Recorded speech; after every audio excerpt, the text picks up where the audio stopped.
Mesdames et messieurs, merci de suivre notre émission, la troisième de Patrimoine et Mémoire, qui vous invite aujourd'hui dans l'antre même des gymnastes. Et nous avons l'honneur et l'avantage d'être avec les membres du comité. Monsieur Noël, vous êtes le président de l'association US Avenir. Depuis combien de temps? Alors, je suis président depuis bientôt une quinzaine d'années. J'ai pris la succession de Bernard Marie, qui lui-même a succédé à Erwin Lett, qui était une figure et, on va dire, la cheville ouvrière du club pendant de nombreuses années, et qui était également avec Charles Rothenauer, qui a été un membre influent et une figure également de la gymnastique en Lorraine. Très bien. Donc, c'est suite à notre première émission que, concernant le drapeau de la Concorde, pour ceux qui s'en souviennent, que M. Noël est intervenu en me disant « Nous avons aussi des archives très importantes pour le patrimoine d'Amnéville ». Et vous avez ici devant vous des photos qui concernent donc tout ce patrimoine. Mais avant de passer à ce thème-là, je voudrais poser une question à Stéphane, qui est donc l'entraîneur, la personne, le moteur de cette association. Vous avez combien d'adhérents actuellement? Actuellement, cette année, nous sommes 250. 250 250, où ça va de 1 an à 70 ans. D'accord. Et vous avez des trophées ou des bonnes mentions cette année? On a eu en tout cette année une cinquantaine de podiums, et dont le principal qui a eu lieu il y a une quinzaine de jours, on a fait vice-champion de France en équipe de trampoline.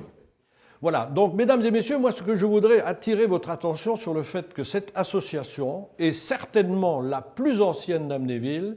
C'est une association qui a été le moteur sportif d'une ville pendant plus de 100 ans. Et aujourd'hui encore, nous avons 250 adhérents dans ce club. Donc je pense qu'il faut absolument les suivre, venir les voir lorsqu'il y a des championnats, etc., etc. Il faudra les suivre. Mais on va revenir à notre patrimoine. Vous avez ici, Monsieur Noël, des photos qu'on a extraites de la multitude d'archives que vous avez, parce que nous allons être obligés de faire une seconde émission en automne, parce qu'on ne peut pas parler de tout aujourd'hui. Vous avez ici toutes des photos sur lesquelles il y a un drapeau. Et bien sûr, il y a plusieurs années qui sont mentionnées sur ces photos. Nous avons donc 1950, 1954, 1934, etc., etc. Et ce drapeau, où est-il alors, monsieur? Ce drapeau, il est là, il est exposé ici actuellement. Là. Voilà le drapeau. Monsieur Noël, on avait constaté, nous, lorsqu'on a étudié le drapeau de la Concorde, qu'il y avait énormément d'informations, que ce soit sur les médailles du drapeau ou sur le mât. Et également sur le mât. Là, le mât concerne toutes les associations de gymnastes qui ont assisté à la création du drapeau ou à la bénédiction du drapeau le 18 mai 1924. Il y avait donc un groupe sportif de Ucange, il y avait un groupe sportif de Sablon. Il paraît que Sablon, c'est une équipe très très performante au niveau de la gymnastique. Il y avait également la société de gymnastique d'Agondange. Il y avait celle de Bassius, grand club aussi de gymnase. Il y avait également une société gymnastique d'Ayange, présente là, et qui a signé donc sur le mât. Et puis le CSOA, qui était le club de foot, mais qui s'est associé donc à cette manifestation, cette création du drapeau.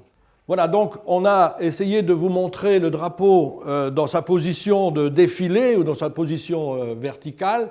Et en haut du mât, nous avions un nombre assez important de médailles, mais il n'y avait pas toutes les médailles. Il y a d'autres médailles qui sont encore dans les archives, dans les vitrines de notre club US Avenir. Ces médailles qui sont ici parlent donc de Boulange en 1925, une participation donc à une manifestation. La gymnastique Moselle-Merlebach de 1931. Vous avez ensuite Agondange le 30 mai 1929. Vous avez Dijon le 19, 20, 21 mai 1934. Vous avez également Lyon 1926, Rouen 1923, Hayange, 14, 15, 16 juillet 1922. Et d'autres médailles où il n'y a pas d'indication très précise. La preuve que ce club n'hésitait pas à faire des grands déplacements, mais c'est uniquement parce que la qualité des gymnastes était au point d'être obligé d'aller se confronter aux autres régions et se confronter bien sûr au sein de la région Lorraine ou de la région Moselle. Voilà. Mais il n'y a pas que ce drapeau. Parce que dans les archives exceptionnelles que nous avons à l'US Avenir, se trouve cette photo, qui, elle, contient un autre drapeau plus ancien, un drapeau qui est sur cette photo pour la bénédiction de ce drapeau en 1913, devant les fenêtres de la salle Maurice Chevalier, c'est-à-dire le casino, avec les gymnastes devant. Et cette association s'appelait l'association Vater Jan, c'est-à-dire Père Jean de Stahlheim. On peut imaginer qu'il y avait plusieurs associations de gymnastes, on le sait, il y en avait 2 sur Amnéville à une certaine époque, et qu'ensuite elles se sont regroupées pour former l'US Avenir. Mais là, nous avons un vestige d'une photo avec un drapeau que nous n'avons pas. Si quelqu'un ici, à Amnéville, à Stahlheim, peut donner des informations sur ce drapeau, nous sommes preneurs. N'hésitez pas à nous appeler au numéro qui va s'afficher ici en dessous. Bien, Monsieur Noël, le thème du drapeau, on vient de le brosser, et on va passer maintenant à autre chose. D'ailleurs, nous avons une photo ici, Monsieur Noël, qui est une photo qui date donc du cinquantenaire, c'est-à-dire qu'il y a 61 ans de ça. L'année dernière, vous avez fêté quoi? Nos 110 ans, le 110e anniversaire de l'US Avenir. 110 ans. Et donc, il y a 61 ans, c'est le comité qui avait géré donc, le cinquantenaire en 1954. Oui. Est-ce qu'il y a encore des personnes vivantes sur cette photo? Oui, ben là, je reconnais M. Carius. Et à côté de lui, M. Lanz, d'ailleurs, qui est ici présent, qu'on a invité pour cette journée. Monsieur Lanz est là? Monsieur Lanz est là, oui. Eh bien, on va aller le rejoindre. Monsieur Lanz, alors, vous êtes un des plus anciens, je crois même le doyen de l'US Avenir. Ben, oui et non. Parce que il y en a un qui est plus âgé que moi encore, plus ancien, mais qui ne sort plus de chez lui. Ah, d'accord. Et il s'appelle comment, ce monsieur? C'est M. Willy Carius. Ah, d'accord, ok. Très bien. Donc, monsieur Lanz est entré en 1947 au club de gymnastique d'Amnéville, mais il avait fait au préalable 6 ans déjà de gymnastique à Gondange, ce qui est très important de noter. Et il fait toujours partie du club US Avenir. Oui. Alors, 1954, vous vous souvenez bien sûr Oui. du cinquantenaire, oui. Qui a été une fête extraordinaire. Exact. Mais il y a un autre événement en 1954 dont vous avez fait partie. Alors dites-nous un peu quelque chose là-dessus. C'était les championnats du monde à Rome. Et vous étiez donc sélectionné dans l'équipe de Moselle. Dans l'équipe de Moselle. Et il y avait combien de personnes d'Amnéville dans cette équipe de Moselle? 3. 3. Qui étaient? Peter, Pierrico et moi. Et vous-même. Donc imaginez, mesdames et messieurs, que l'équipe de Moselle, qui contenait 12 personnes, je crois, avait 3 Amnévillois en 1954. Déplacement à Rome. Est-ce que vous avez un souvenir à Rome particulier au niveau du voyage, au niveau de ce que vous avez pu voir là-bas? Comme on était logé au Vatican. Ah bon? Mais oui, dans les dépendances du Vatican, on a participé à la bénédiction du pape. Ah, d'accord. Donc ce sont toutes des choses assez intéressantes que les Amnévillois ne savaient pas forcément, mais notre association souhaite de toute façon faire découvrir des choses comme celle-là, des anecdotes principales. Et ensuite, après ces championnats du monde à Rome, vous avez fait quoi dans le club? Vous avez continué?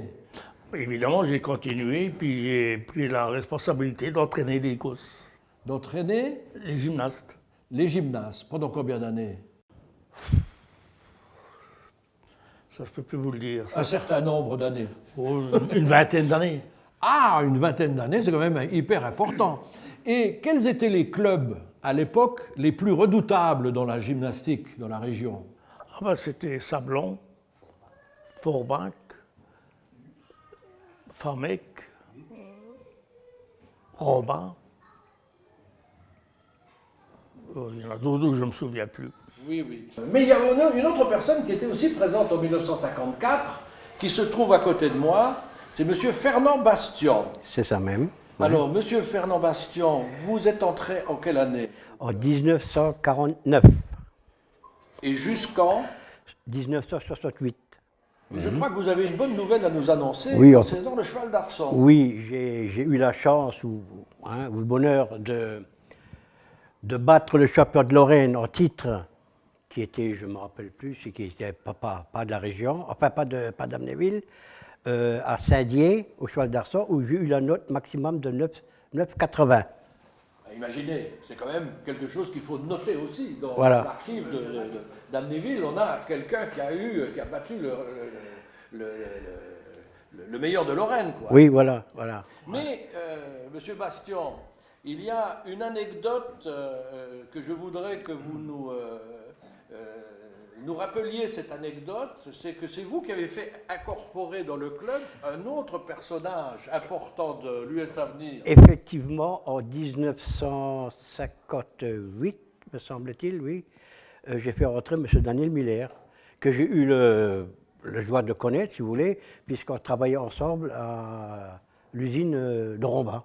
Daniel Muller. Daniel Muller, oui. Mais il n'habitait pas à Amnéville. Non, il habitait à Budange-les-Famec. À Budange-les-Famec. Voilà. Et il est entré au club ici. Tout à fait. Et il faisait la route. Il faisait la route, oui. Ah bon, d'accord. Il venait en Bien, mobilette, me écoutez, semble-t-il. je pense que nous avons aussi la surprise de l'avoir ici, Daniel Muller, et on va maintenant passer quelques minutes avec lui. Daniel Muller, bon, Daniel, on se connaît depuis longtemps, et 1958, donc Ouais.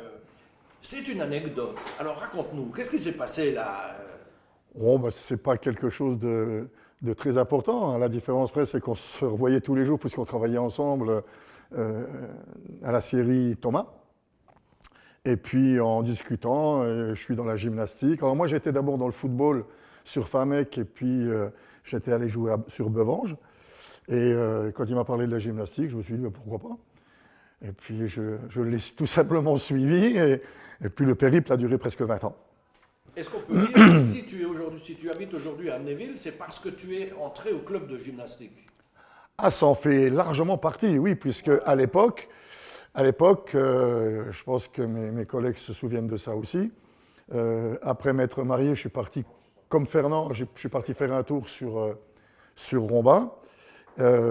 Jean Kiffer est arrivé, et une des premières choses qu'il a souhaité faire, c'est tous les dirigeants sportifs d'Amnéville qui étaient à l'extérieur de la ville, il a souhaité les faire revenir sur Amnéville. Donc je me suis retrouvé avec un terrain, une maison à construire de par son initiative. Je suis revenu sur Amnéville et j'ai pu quitter Amnéville, donc ça fait 45 ans. Donc, mesdames et messieurs, il est évident que le fait de faire partie d'une association, d'un groupement d'activités sportives, fait que ça peut changer le parcours dans une vie. Et c'est le cas de Daniel.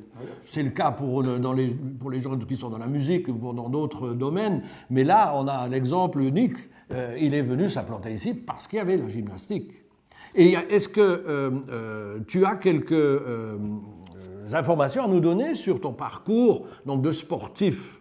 Oh bah comme je l'ai dit, une fois que je suis rentré dans la gymnastique, c'était une nuit et jour, on vivait gymnastique, ce qui est tout à fait normal.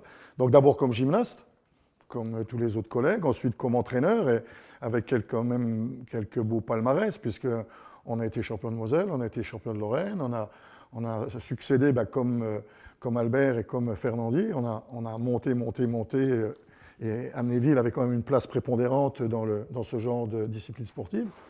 Et puis on a eu quand même des choses intéressantes aussi, puisque au fil des années, je suis devenu entraîneur masculin, puis entraîneur féminin, avec à la clé des championnats de France et des demi-finales du championnat de France. Le Krebs à Nancy, où là, je dois reconnaître que c'était pour moi un des problèmes les plus importants que j'ai pu vivre dans la gymnastique, puisque je devais passer un examen, un concours, avec tous des jeunes qui avaient 17, 18, 19 ans, alors que moi j'en avais 27, 28, père de famille. Il fallait quand même apprendre. Alors, c'était la lampe de poche la nuit pour apprendre. Mais voilà, ça fait partie aussi des souvenirs. Alors, un autre grand souvenir que je peux aussi avoir, c'est d'avoir reçu avec mes autres collègues l'équipe de France féminine, l'équipe de Suisse, de Pologne, qu'on a entraîné au Palais des Sports à l'époque. Ce sont quand même de très très bons souvenirs pour des gymnastes comme nous, et puis à avoir avec l'élite internationale qui était sur Amnéville. Maintenant, nous allons passer à une autre anecdote parce que tu étais aussi le porteur du drapeau. J'étais le porteur de drapeau, c'est vrai. Ça, je l'ai été pendant de nombreuses années. Et tout à l'heure, quand on parlait drapeau, ça me rappelle quand même plein de choses, puisque d'abord, c'était un des drapeaux qui était le plus lourd de toutes les sociétés de gymnastique, de par ce que vous avez dit tout à l'heure avec les médailles et puis tout.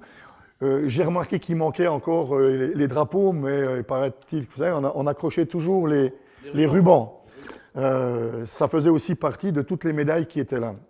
Donc un drapeau très lourd. Alors, on va immédiatement se déplacer et on va aller, pour finir cette émission, aller devant le drapeau pour que tu nous racontes une anecdote particulière, d'accord? Oui. Alors, l'anecdote du drapeau avec Daniel Müller. On a gardé, bien sûr, M. Bastien et M. Lanz, parce qu'ils étaient présents ce jour-là. Oui, c'est vrai. Alors, l'anecdote est toute simple.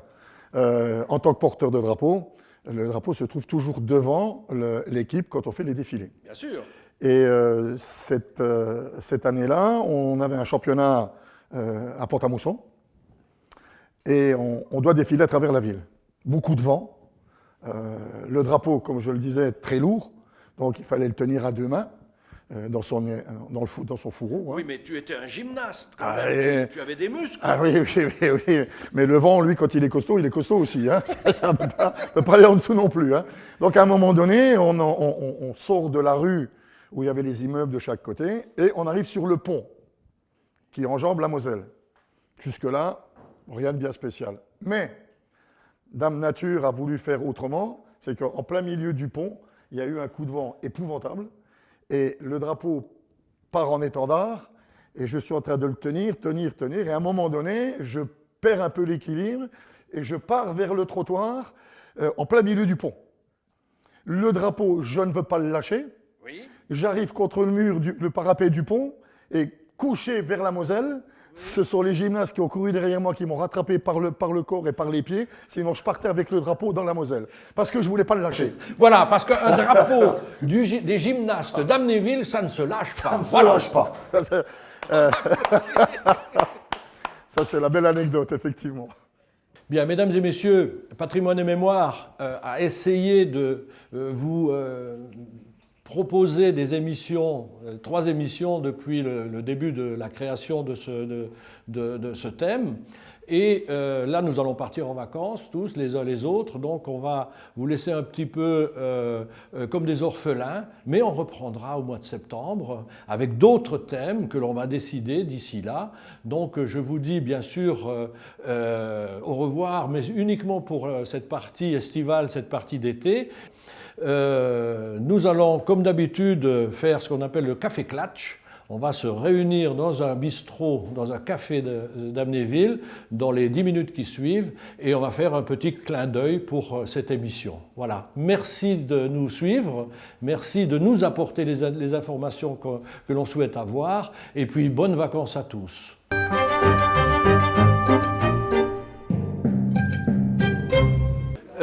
Mesdames et messieurs, comme d'habitude dans notre émission, on fait ce qu'on appelle le café clatch, c'est-à-dire le débriefing, un peu la réunion après l'émission pour discuter un petit peu de ce qui s'est passé. Et on a souhaité inviter M. Horst Brooksmeyer, qui a fait partie aussi de cette association US Avenir. Mais si on devait parler du palmarès de M. Brooks-Meyer, il faudrait 3 émissions. Donc on lui promet, un jour, on fera une émission sur son parcours multi-sportif, parce qu'il a fait partie de plusieurs associations, donc on le fera. Mais donnez-nous quand même quelques informations sur vos trophées. Ben, moi, je dirais d'abord, avant de rentrer dans l'information des trophées, que je voudrais rappeler que la salle de gymnastique d'Amnéville est à l'emplacement de la CMDP. C'est l'endroit où nous tous, ceux qui sont autour de la table, ont pratiqué la gymnastique pour la première fois. Et c'est par le contrat entre le maire et la CMDP qu'il a promis qu'il allait construire un nouveau COSEC qui a été construit derrière la salle Maurice Chevalier. Mais les titres, on les a bien pris dans cette ancienne salle, avec quelques collègues qui sont aujourd'hui présents. Et en 1953, l'US Avenir Amnéville a gagné à Raoul-Étape tous les titres possibles, que ce soit minime, cadet, junior et senior. Et cette année-là, je me permets de le dire, que j'ai fait champion de Lorraine, tout agrès confondu, en minime. Et ma sœur, le même jour, a fait championne minime chez les filles. Bravo! Voilà. Alors on peut les applaudir bien sûr. Et moi je vais vous dire, vous avez été un exemple pour la jeunesse, vous avez été un exemple pour Amnéville, vous avez été un exemple pour la Moselle.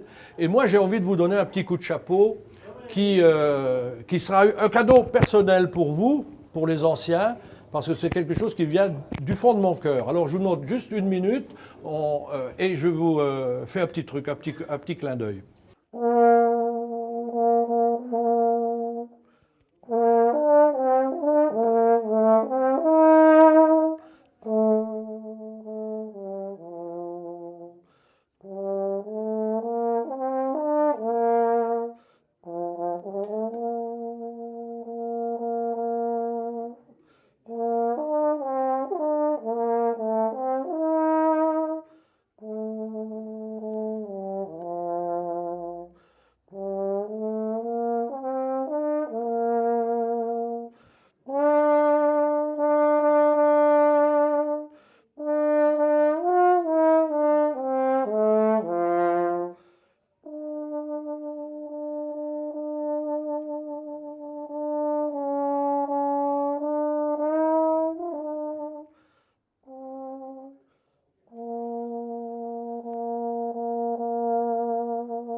Bon,